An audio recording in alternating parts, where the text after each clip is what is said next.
برادران اسلام، وسیلہ کا معنی اور مفہوم اور وسیلہ کی جائز اور ناجائز صورتیں بیان کی جا رہی ہیں۔ آج اس سلسلے کا آخری جمعہ ہے۔ دعا کریں کہ اللہ تعالیٰ جو ہم نے سنایا ہے اس پر عمل کی توفیق عطا فرمائے۔ جائز وسیلہ کی پہلی صورت یہ ہے کہ جب بھی اللہ تعالیٰ سے دعا کریں اس دعا سے پہلے اللہ کی حمد و ثنا بیان کریں، اس کی تقدیس بیان کریں، اس کی صفات بیان کریں، اسماء الحسنی جو اللہ کے پیارے پیارے نام ہیں ان کے وسیلے سے اللہ رب العزت سے دعا کریں، اور اللہ کے جو پیارے پیارے نام ہیں ان ناموں کے وسیلے سے آپ اللہ سے جو بھی دعا کریں گے یقیناً اللہ تعالیٰ اس دعا کو قبول فرمائے گا۔ اور جائز وسیلہ کی دوسری صورت یہ ہے کہ اپنے اعمال صالحہ کے وسیلے سے اللہ تعالیٰ سے دعا کریں، یہ دعا بھی اللہ تعالیٰ قبول فرماتے ہیں۔ اعمال صالحہ کی دو شرطیں ہیں۔ وہ عمل صالح ہے جو خالصتاً اللہ کی رضا کے لیے ہو، اس عمل میں شرک نہ ہو، ریاکاری نہ ہو، اور کوئی شہرت کا لالچ نہ ہو۔ اور دوسری شرط یہ ہے کہ وہ عمل بدعات سے پاک ہو، کتاب و سنت کے مطابق ہو، اللہ کے نبی صلی اللہ علیہ وسلم کی سنت کے مطابق وہ عمل ہو۔ اگر یہ دونوں شرطیں کسی عمل میں موجود ہیں، اس عمل کے وسیلے سے آپ اللہ تعالیٰ سے جو بھی دعا کریں گے یقیناً اللہ رب العزت اس دعا کو قبول فرمائے گا۔ اور تیسری جائز صورت یہ ہے، اگر آپ کسی آدمی کو نیک سمجھتے ہیں، اللہ کا ولی سمجھتے ہیں، کتاب و سنت کے مطابق عمل کرنے والا سمجھتے ہیں، اور سمجھتے ہیں کہ یہ اللہ کا ولی ہے، نیک آدمی ہے، اس سے جا کر دعا کروانا بھی جائز ہے۔ یہ بھی وسیلہ کی ایک صورت ہے۔ جو نیک آدمی ہے، زندہ ہے، اس نیک آدمی کے پاس جا کر، جسے آپ اپنے سے اچھا سمجھتے ہیں، نیک سمجھتے ہیں، اس سے جا کر دعا کروانا بھی جائز ہے۔ اور یہ اللہ کے نبی صلی اللہ علیہ وسلم سے بھی ثابت ہے، صحابہ کرام کے عمل سے بھی ثابت ہے۔ صحابہ کرام کو جب کوئی مشکل پیش آتی، کوئی پریشانی ہوتی، مدینہ کے اندر حالانکہ اللہ کے نبی صلی اللہ علیہ وسلم کی قبر بھی موجود تھی اور دیگر صحابہ کی بھی قبریں موجود تھی، مگر کسی صحابی نے اللہ کے نبی کی قبر پر جا کر یہ دعا نہیں کی کہ اے اللہ میں نبی کے وسیلے سے، نبی کے طفیل دعا کرتا ہوں، میری یہ دعا قبول فرما۔ کوئی ایک بھی ایسی صحیح سند کے ساتھ دعا ثابت نہیں ہے کہ کسی صحابی نے اللہ کے نبی کی قبر پر جا کر یہ دعا کی، ان کے وسیلے سے، ان کے طفیل اللہ سے دعا مانگی۔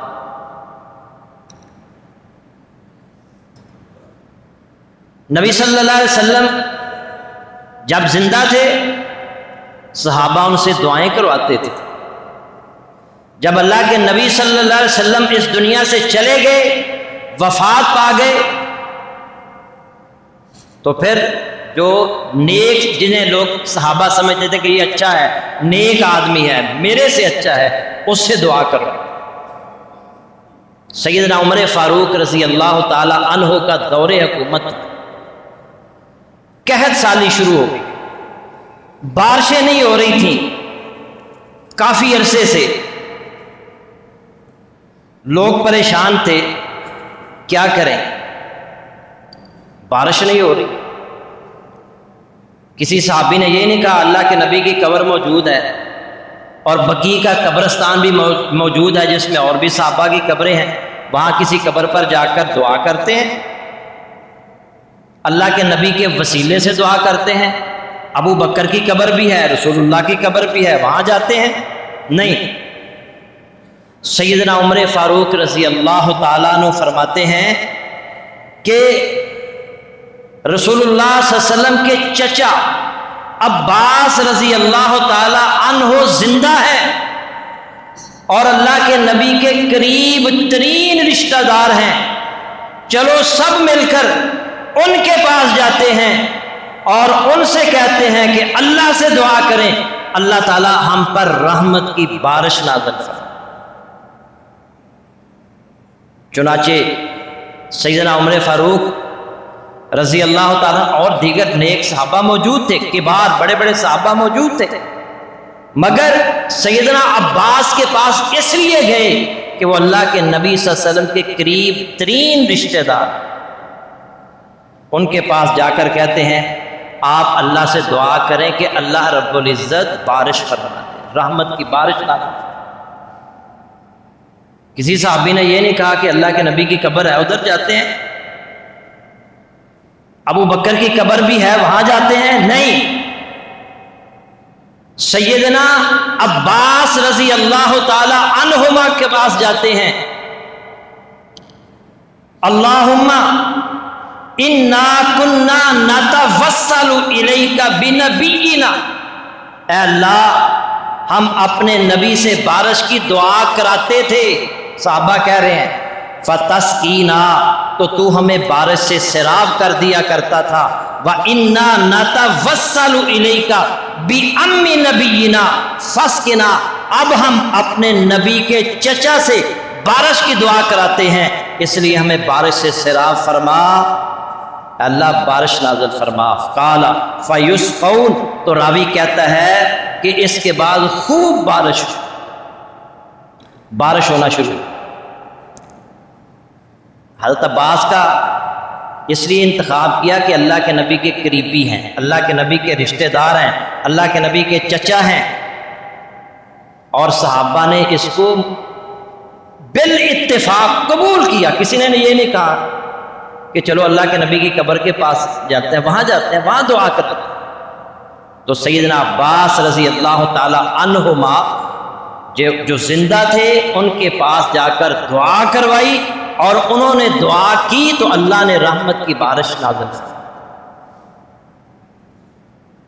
فتح الباری میں امام حجر عسقلانی رحمۃ اللہ علیہ نے ان کی دعا بھی نقل کی ہے کہ سیدنا عباس رضی اللہ تعالی عنہما نے کس طرح دعا کی، اللہم انہ لم ینزل بلاء الا بذنب۔ سیدنا عباس رضی اللہ تعالی عنہما دعا کر رہے ہیں اللہ بلا کا نزول صرف گناہ کے سبب سے ہوتا ہے، یہ جو مصیبتیں آتی ہیں، پریشانیاں آتی ہیں، بارش نہیں ہو رہی، اس کی وجہ گناہوں کا سبب، گناہوں کے سبب کی وجہ سے بارش نہیں ہے۔ وَلَمْ يُكْشَفْ إِلَّا بِتَوْبَةٍ، اور وہ صرف توبہ ہی کے ذریعے دور کی جاتی ہے، بلا یہ توبہ کے ذریعے دور کی جاتی ہے۔ پھر فرماتے ہیں وَقَدْ تَوَجَّهَ الْقَوْمُ بِي إِلَيْكَ، اور قوم نے مجھے تیری طرف متوجہ کیا ہے، یہ صحابہ میرے پاس آئے ہیں اور مجھ سے کہہ رہے ہیں کہ میں اللہ سے دعا کروں، پوری قوم نے مجھے تیری طرف توجہ دلائی ہے، وَهَذِهِ لِمَقَانِي مِن نَبِيِّكَ، کیونکہ تیرے نبی سے میرا رشتہ ہے، میں نبی کا چچا ہوں، اس لیے یہ چل کر لوگ میرے پاس آئے ہیں۔ وَهَذِهِ أَيْدِينَا إِلَيْكَ بِالذُّنُوبِ، اور ہمارے یہ ہاتھ جو تیری طرف اٹھے ہیں گناہوں سے بھرپور ہیں، وَنَوَاسِينَا إِلَيْكَ بِالتَّوْبَةِ، اور ہماری پیشانیاں تیری بارگاہ میں توبہ سے جھکی ہوئی ہیں، فَاسْقِنَا الْغَيْثَ، تو ہمیں بارش سے سیراب فرما۔ تو اللہ رب العزت نے بارش کا نزول، موسلادھار بارش نازل۔ تو سیدنا عباس نے، انہوں نے بھی کسی کے وسیلے سے دعا نہیں کی کہ میں اللہ کے نبی کا چچا ہوں اور نبی کے وسیلے، نبی کے واسطے میں تو اس سے دعا کرتا ہوں، نہیں، توبہ کے ذریعے دعا کہ ٹھیک ہے اللہ ہم گناہ گار ہیں، ہم سے غلطیاں ہو رہی ہیں، لیکن ہم توبہ کو تیرے آگے وسیلہ بناتے ہیں، ہماری توبہ قبول فرما اور ہم پر رحمت کی بارش فرما۔ سیدنا عباس دعا کر رہے ہیں، صحابہ جن میں سیدنا عمر فاروق بھی ہیں آمین کہہ رہے ہیں، اللہ نے رحمت کی بارش کا نتیجہ۔ تو یہ تیسری صورت ہے۔ پہلی صورت یہ ہے کہ اللہ کے جو اچھے اچھے نام ہیں ان ناموں کے وسیلے سے اللہ سے دعا کریں۔ دوسری صورت یہ ہے کہ کوئی نیک عمل جو آپ نے خالصتاً اللہ کی رضا کے لیے کیا ہے اور وہ کتاب و سنت کے مطابق عمل ہے، اس نیک عمل کے وسیلے سے اللہ سے دعا کریں، اللہ رب العزت اس دعا کو قبول فرمائے۔ اور تیسری صورت یہ ہے کہ اگر کوئی نیک آدمی ہے جسے آپ سمجھتے ہیں کہ اچھا آدمی ہے، کتاب و سنت کے مطابق عمل کرتا ہے، نیک ہے، اس سے بھی جا کر دعا کروائی جا سکتی، یہ بھی وسیلہ کی ایک صورت۔ ہمارے یہاں نا بڑی گمراہ کن مثالیں دی جاتی ہیں۔ دیکھو جی یہ چھت پر جانا ہے نا تو آپ ڈائریکٹ نہیں جا سکتے، سیڑھیوں کے ذریعے جانا پڑے گا، یہ مثال دی جاتی ہے۔ تو اللہ رب العزت اس سے دعا کرنی ہے تو ڈائریکٹ کیسے آپ کر سکتے ہیں؟ جب چھت پر جانے کے لیے سیڑھیوں کی ضرورت ہے تو پھر اللہ رب العزت اس سے دعا ڈائریکٹ کیسے کی جا سکتی ہے؟ یہ مثال دی جاتی ہے۔ میرے بھائیوں یہ گمراہ کن مثال، چھت جو ہے نا یہ ایک جامد چیز ہے، یہ نیچے نہیں آ سکتی۔ میرا رب جو ہے نا، رب وہ عرش پر ہے، لیکن میرا رب تہجد کے وقت آخری پہر رات کے آخری حصے میں آسمان دنیا پر نزول فرماتا ہے اور وہ کہتا ہے، پکارتا ہے، اے میرے بندو، اور جو معافی چاہتا ہے مجھ سے معافی مانگے، میں اس کو معاف کرنے کے لیے قریب آ گیا ہوں تمہارے۔ اور میرے بندو، کسی کو رزق چاہیے مجھ سے رزق مانگو، میں تمہیں رزق دینے کے لیے تمہارے قریب آ چکا ہوں۔ اے میرے بندو، رزق چاہیے، معافی چاہیے اور شفا چاہیے، مجھ سے شفا مانگو، میں تمہیں شفا دینے کے لیے تمہارے قریب آ چکا ہوں۔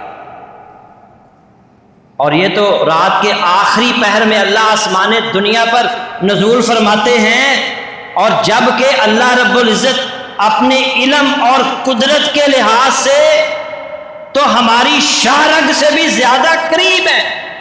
وَلَقَدْ خَلَقْنَا الْإِنسَانَ وَنَعْلَمُ مَا تُوَسْوِسُ بِهِ نَفْسُهُ وَنَحْنُ أَقْرَبُ إِلَيْهِ مِنْ حَبْلِ الْوَرِيدِ، اور بلا شبہ یقیناً ہم نے انسان کو پیدا کیا اور ہم ان چیزوں کو جانتے ہیں جن کا وسوسہ اس کا نفس ڈالتا ہے۔ وَنَحْنُ أَقْرَبُ إِلَيْهِ مِنْ حَبْلِ الْوَرِيدِ، اور ہم اس کی رگ جان سے بھی زیادہ قریب ہیں۔ جو رب رگ جان سے بھی زیادہ قریب ہے، یہ چھت تو 20 فٹ دور ہے، 15-20 فٹ دور ہے، 30 فٹ دور ہے، رب تو یہ شاہ رگ سے بھی زیادہ قریب ہے اپنے علم اور قدرت کے لحاظ سے۔ جو رب اتنا قریب ہے اس کو پکارنے کے لیے ہمیں کسی کو درمیان میں ڈالنے کی ضرورت نہیں ہے، وہ ہر کسی کی سنتا ہے، ہر ایک کی سنتا ہے۔ اور اللہ تو خود سورۃ البقرہ میں ارشاد فرما رہا ہے، وَإِذَا سَأَلَكَ عِبَادِي أَنِّي فَإِنِّي قَرِيب، اور جب سوال کریں میرے بندے میرے بارے میں، آپ ان کو بتا دیں فَإِنِّي قَرِيب، میں تو بہت ہی قریب ہوں، بہت ہی قریب۔ اجیب دعوت الداعی اذا دعان، میں پکارنے والے کی دعا قبول کرتا ہوں جب وہ مجھے پکارتا ہے۔ فَلْيَسْتَجِيبُوا لِي وَلْيُؤْمِنُوا بِي لَعَلَّهُمْ يَرْشُدُونَ، تو لازم ہے کہ وہ میری بات مانیں، مجھ پر ایمان لائیں تاکہ وہ ہدایت پائیں۔ اللہ تو قریب ہے، فَإِنِّي قَرِيب۔ چھت تو دور ہے، اللہ تو شارق سے بھی زیادہ قریب ہے۔ پھر مثال دی جاتی ہے، جی آپ نے کسی اے سی کو ملنا ہو، ڈی سی کو ملنا ہو، کسی افسر کو ملنا ہو تو آپ درمیان میں کسی کا واسطہ ڈالتے ہیں، ڈائریکٹ نہیں مل سکتے، درمیان میں کسی کو ڈالیں گے تو ملا جائے گا. اور میرے بھائیوں ڈی سی یا اے سی یا وزیر مشیر وہ ہمارے حالات سے کو نہیں جانتا، اس کو بتانا پڑے گا کہ میرے یہ مشکل ہے، میری یہ مشکل دور کر. اس کو کسی کو اس کے پاس جانے کے لیے کسی کو جو ہے نا وہ ساتھ لے جانا پڑے گا، اس لیے کہ وہ مجبور ہو جائے گا یار یہ بندہ میرے پاس سفارش کرنے کے لیے اس کی آیا ہے، اگر میں نے اس کا کام نہ کیا تو کل کو یہ اس کے تو 300 400 500 ووٹ ہے، اگر اس نے جو ہے نا وہ میرے سے ناراض ہوگا تو میرا 500 ووٹ کم ہو جائے.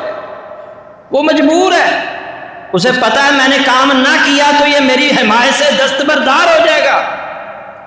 اللہ کو ایسی کوئی مجبوری نہیں ہے، اور سارے جن اور انسان نافرمان ہو جائے کوئی پریشانی نہیں، کوئی اس کی خدائی میں کوئی کمی نہیں آئے گی، سارے اس کے فرما بردار ہو جائیں، اس کی کوئی خدائی کے اندر کوئی اضافہ نہیں ہوتا. وہ بے پرواہ ہے. اللہ الصمد، اللہ بے نیاز ہے، سب اس کے در کے فقیر ہیں. یا ایھا الناس انتم الفقراء الی اللہ، اے لوگو، یا ایھا الناس، سب لوگ اس میں نبی بھی ہیں، ولی بھی ہیں، صلحاء بھی ہیں، اتقیاء بھی ہیں، سب کو اللہ کہہ رہا ہے یا ایھا الناس انتم الفقراء الی اللہ واللہ هو الغنی الحمید. اے لوگو تم اللہ کے محتاج ہو، اللہ تو بے نیاز ہے، تعریف والا ہے. ان یشاء یذہبکم ویأتی بخلق جدید، اگر وہ چاہے تو تم کو لے جائے اور ایک نئی مخلوق لے آئے. وما ذلک علی اللہ بعزیز، اور یہ اللہ کے لیے کوئی مشکل نہیں ہے.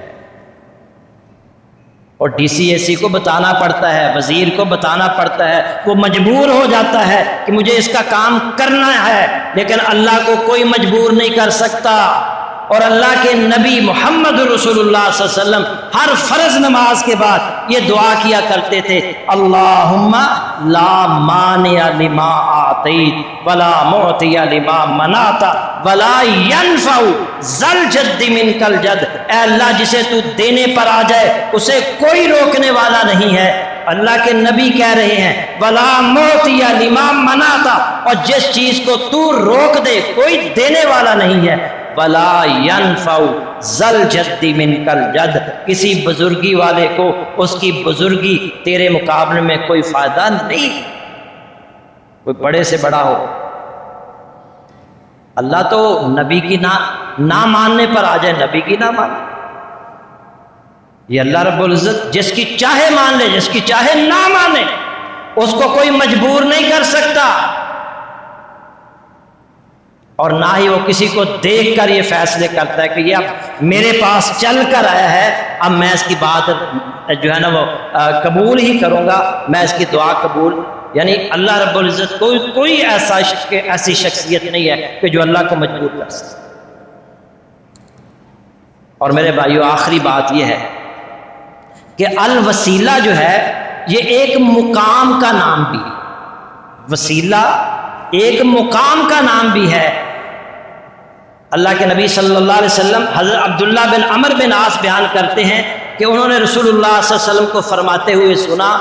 آپ فرما رہے تھے جب تم اذان سنو تو اسی طرح کہو جس طرح مؤذن کہتا ہے، پھر مجھ پر درود پڑھو، اس لیے کہ من صلی علیہ صلاۃ صلی اللہ علیہ بہا عشرا، جو شخص ایک مرتبہ مجھ پر درود پڑھتا ہے اللہ اس پر 10 رحمتیں نازل فرماتا ہے. پھر ثم صلی اللہ بی الوسیلہ، پھر تم اللہ سے میرے لیے وسیلے کا سوال کرو.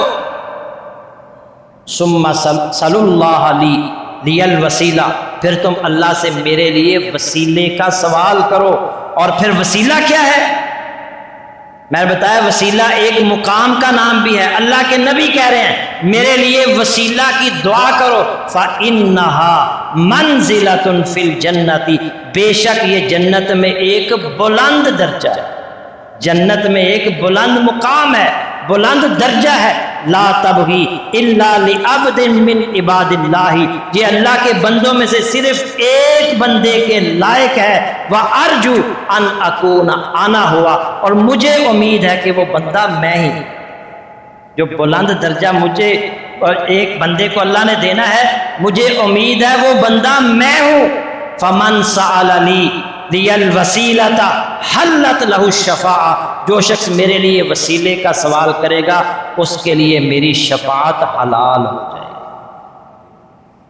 گی۔ ایک بلند، جنت میں ایک بلند مقام ہے جو اللہ نے وہ ایک ہی شخصیت کے لیے رکھا ہے، اور اللہ کے نبی فرما رہے ہیں مجھے امید ہے وہ میں ہوں، اور جو میرے لیے اس بلند مقام کی دعا کرے گا، میرے لیے وسیلہ کی دعا کرے گا، میری شفاعت اس کے لیے حلال ہے۔ اور ایک اور حدیث حضرت جابر رضی اللہ تعالیٰ عنہ بیان کرتے ہیں کہ رسول اللہ صلی اللہ علیہ وسلم نے فرمایا، جو شخص اذان سن کر یہ کہتا ہے اللہم رب ھذہ الدعوۃ التامہ والصلاۃ القائمہ آت محمدا الوسیلۃ والفضیلۃ وابعثہ مقاما محمودا الذی وعدتہ، اے اللہ، اللہم رب ھذہ الدعوۃ التامہ، اے اللہ اس کامل دعوت اور قائم ہونے والی نماز کے مالک، آتی محمد الوسیلۃ والفضیلہ، محمد صلی اللہ علیہ وسلم کو وسیلہ اور فضیلت عطا فرما، وابعثہ مقام محمودا، اور انہیں مقام محمود پر فائز فرما، الذی وعدتہ، جس کا تو نے اس سے وعدہ کیا ہے۔ اور پھر آگے آپ نے فرمایا جو یہ اذان کے بعد یہ دعا کرتا ہے حلت لہ شفاعتی یوم القیامہ، تو قیامت کے دن میری شفاعت اس کے لیے واجب ہوگی، حلال ہوگی۔ تو وسیلہ ایک بلند مقام کا بھی نہیں، جو اللہ رب العزت نے رسول اللہ کے لیے بنایا، اور اس کے لیے اللہ کے نبی کیا کہہ رہے ہیں؟ امت سے کہہ رہے ہیں، امت سے۔ اس سے ایک مسئلہ یہ بھی ثابت ہوا، ایک ادنا کی اللہ کے لیے دعا بھی قبول ہوتی ہے۔ اللہ کے نبی کون ہیں؟ تمام انبیاء سے افضل، اللہ کے بعد از خدا بزرگ توئی، قصہ مختصر، آپ سے بلند صرف اللہ کی ذات ہے، مخلوقات میں سب سے افضل محمد رسول اللہ صلی اللہ علیہ وسلم ہے، اور وہ کہہ رہے ہیں امت کے لوگوں سے کہہ رہے ہیں میرے لیے وسیلہ کی دعا کرو۔ اس سے پتہ چلا ادنا کی دعا جو ہے وہ اعلیٰ کے حق میں بھی اللہ قبول کر رہے ہیں۔ ہم سب ادنا ہیں، اور ہم دعا کن کے لیے کر رہے ہیں؟ بلند مقام کے لیے، رسول اللہ صلی اللہ علیہ وسلم۔ تو وسیلہ ایک بلند مقام کا بھی نام ہے، اور وسیلہ کا لفظی معنی کیا ہے؟ اب تو یاد ہو جانا چاہیے آپ کو، وسیلہ کا معنی کیا ہے؟ قرب، اور ہر وہ عمل، ہر وہ چیز جس سے انسان اللہ کے قریب ہو جائے وہ وسیلہ ہے۔ اللہ تعالی ہمیں بھی جو ہے وہ ایسے اعمال کرنے کی توفیق عطا فرمائے جس سے ہم اللہ کے قریب ہوتے چلے جائیں، اللہ کا قرب ہمیں حاصل ہو۔ وآخر دعوانا ان الحمد للہ۔